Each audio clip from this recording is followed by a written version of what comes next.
The Croydon Box Park has only been open for 5 months, but already it's one of the most popular social destinations in the area.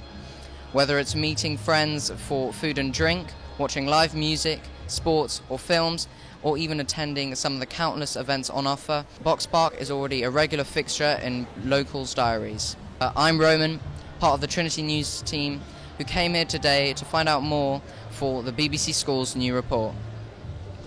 We spoke to Box Park's chief executive, their events and marketing manager, as well as several business owners and customers to find out what it is that makes Box Park such a success. It's not just food and drink that draws people to Box Park. Venue also hosts live music, screens films, and holds a variety of events from group exercise to educational talks. We spoke to events manager David Byrne to find out more about this versatile venue. So what sort of events are put on at Box Park? We put on a multitude of events at Box Park. I mean, we range from our music, sort of club nights, to acoustic afternoons. We've run workshops such as wreath making and jewellery making, film screenings. It's a real variety. We're trying to provide something for everyone. So how do you decide what to put on, where do you get your ideas from? It's a multitude of things, again, really. I take inspiration from various other goings on in London. We get a lot of people approaching us to put on events that they think would work here. And we also look at things, like that other people are doing that we think work. So what would you say has been your most popular event so far?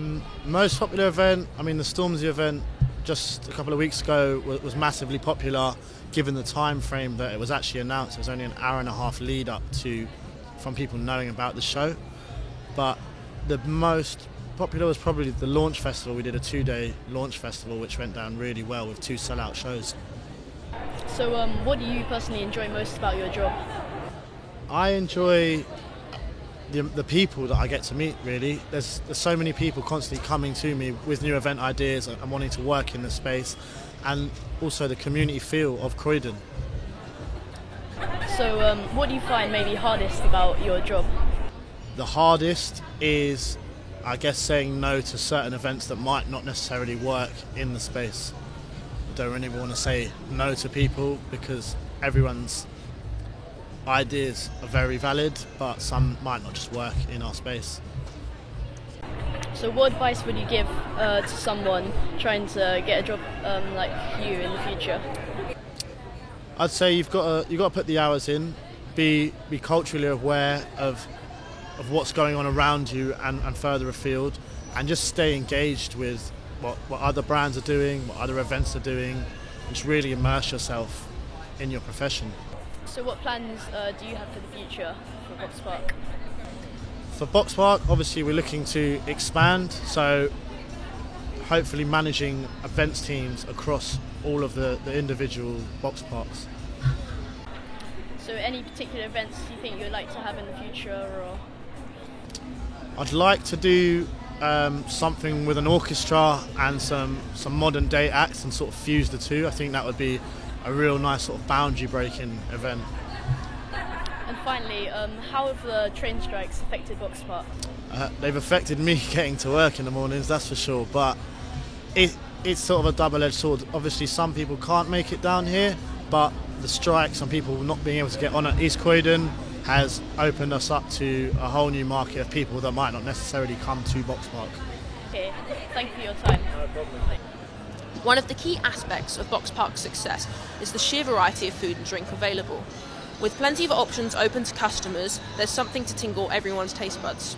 We spoke to several vendors about their businesses and why they wanted to establish themselves at Box Park. Why did you want to become involved in the Box Park? I thought it was a good project to get involved in because it's a big part of Croydon now, and there's it brings a lot of people from all over the south of London in, and I live quite close, so just convenient really. What was the inspiration behind your restaurant? Name, design? So the Breakfast Club is named after the film The Breakfast Club, the 80s classic, and each cafe has its own design theme, but ours is 70s, kind of your grand's house in the 70s, lots of oranges and browns and fairy lights and classic British sort of thing. How's the business been going since you opened? When we opened, it was really, really busy, and then January was a bit quiet, but it's kind of like picking up. The sun's coming out, everyone's coming out for takeaway, sitting out on the terrace in front of us, so it's quite busy. Christmas a really good period as well. So, What kind of people come to your restaurant? like all walks of life, really. Like we get a lot of young people coming in, we get old people coming in the weekday for teas and coffees. The weekends are like attract all families, like every walk of life possible, really. What's the atmosphere like between the vendors? Is there much competition? I wouldn't say there was much competition. Like everyone's got their own market. Like we're kind of like sitting cafe, whereas other places downstairs they're all like takeaway, so they haven't really got the place to sit people. But we kind of cover all the markets. We do takeaway, so yeah, there's not really much competition. It's more of like a big like community. Do you have any other branches? Yep, there's 9 other cafes scattered all around London. There's one in Brighton, and yeah, we're the latest one to open, but there's maybe more in the pipeline, hopefully. Thank you very much for your time. Why did you want to become involved in the Box Park? Because it's new opportunity to show our food, our culture, and how we love to come for another country and show how Brazil is nice and have nice culture about food, dancing, everything. What sort of food do you serve? We serve a kind of Brazilian food. Our special dish is a feijoada and coxinha.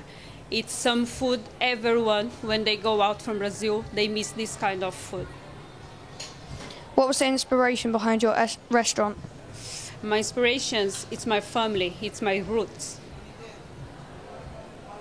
When's the busiest time for you? Lunchtime, it's the busiest time, and weekend. You have to be prepared for the weekend because you never know what's going to happen. What's the atmosphere like between vendors? Is there much competition? Yes, it's too much competition, then you have to do your best. Always you have to try to do the best food, the consistency. You have to be perfect. You can't sell food good today and more or less tomorrow. What's your specialty dish? Feijoada. It's a stew, black beans with pork, meat, rice and farofa, cassava flour. Do you have any other restaurants? Yes, we have another branch in Brixton, big one. Thank you for your time.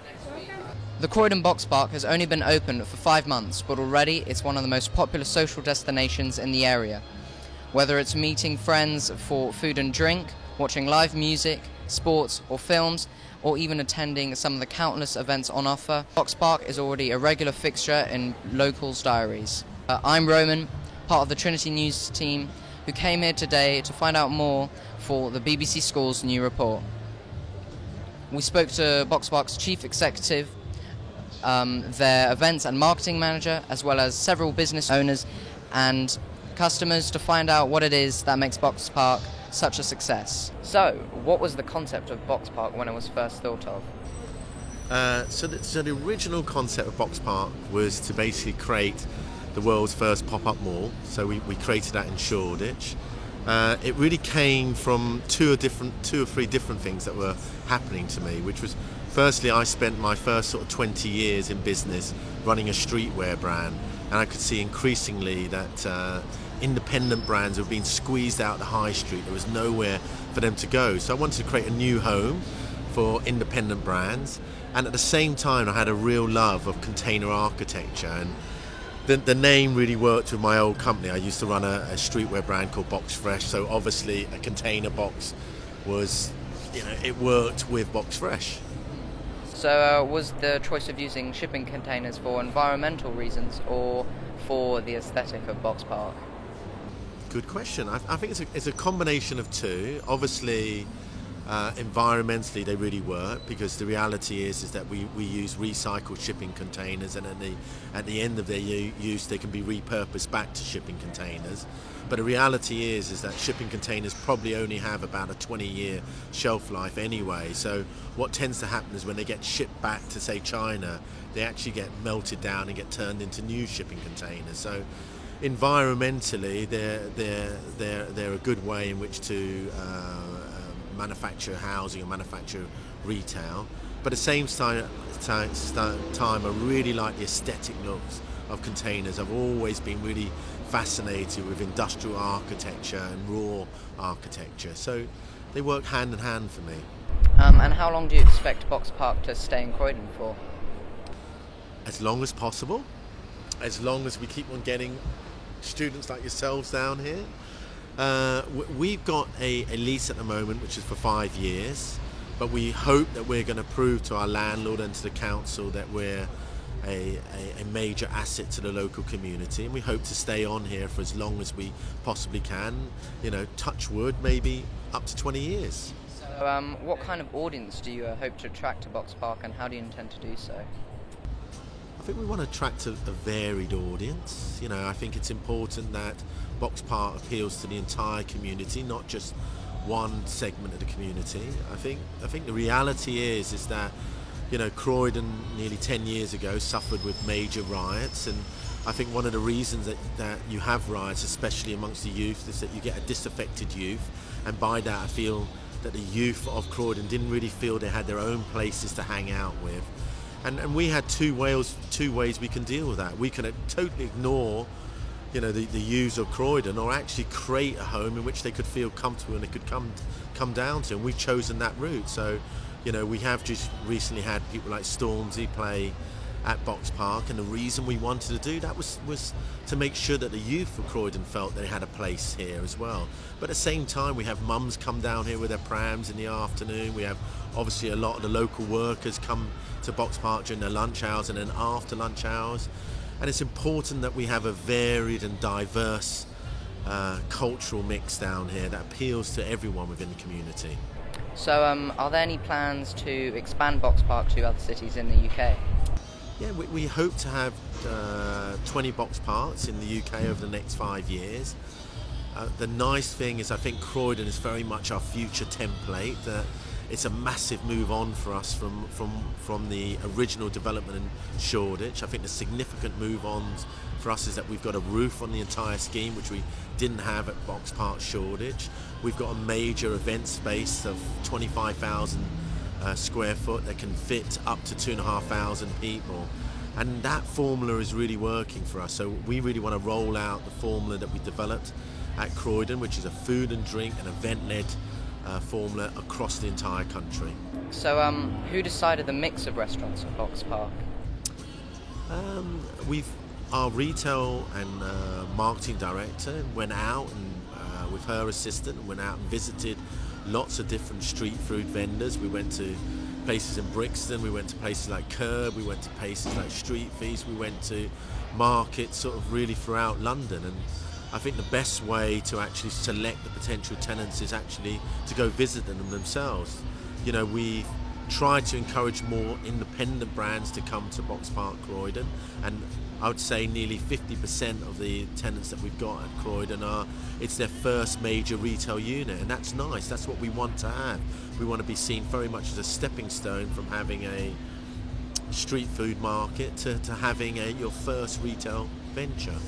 But in the end, nothing replaces the hard work of going out, looking in the stores, tasting everything that you can get in those units. And it's not just about Google searches. You've got to go out, you've got to actually go visit them.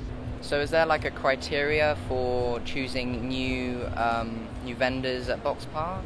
Yeah, definitely. I mean, maybe unlike normal commercial vendors or commercial developers, we don't really look at the balance sheet of our independents. First and foremost, we look at the quality of their offering, and if we really like what they're offering, then we try to encourage them to come here and try to create really flexible leasing terms. I tend to find that when you go to other major sort of commercial developers, that sometimes there's a barrier to entry, i.e., you've got to be in business for a long time, or you've got to have a strong balance sheet, and you've got to have strong financial backers, and sometimes the food and drink offering is parked up. Well, we believe the most important thing is the offering first, and the rest will follow. And tonight, if you were to go to Box Park for dinner, what restaurant would you choose?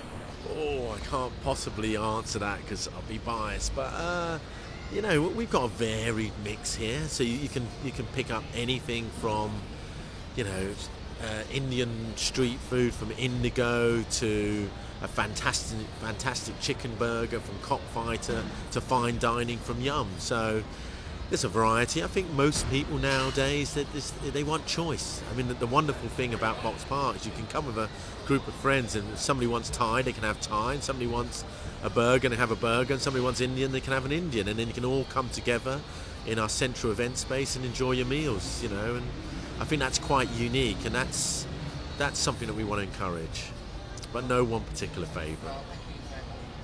You're welcome. Thank you. Cheers. Of course, Box Park will be nothing without its customers.